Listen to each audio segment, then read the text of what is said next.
Se oye el sonar del metal que recorre las vías en el centro de Chicago, la línea café, la Kimball, escenas de parejas, escenas de interiores del metro, del tren, de la CTA, y ya se va rumbo al barrio. Este tren que va a pasar por la 18.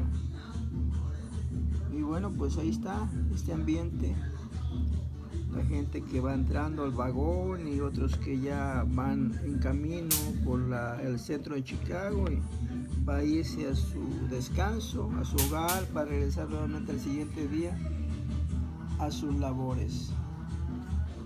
Y así es este tren que para mí se hizo muy común, muy familiar, desde la 54 Cermak, en mis visitas, en mi viaje y en mi vivir también por 4 años permanentemente en la ciudad de los vientos, Chicago, Illinois. Pues hago estas imágenes para pues dejar alguna constancia, algo pues simplemente por sentir la experiencia de haber estado ahí y recordar cada nombre, cada símbolo de ese lugar tan importante para mí. Pues gracias a todos, gracias a muchos,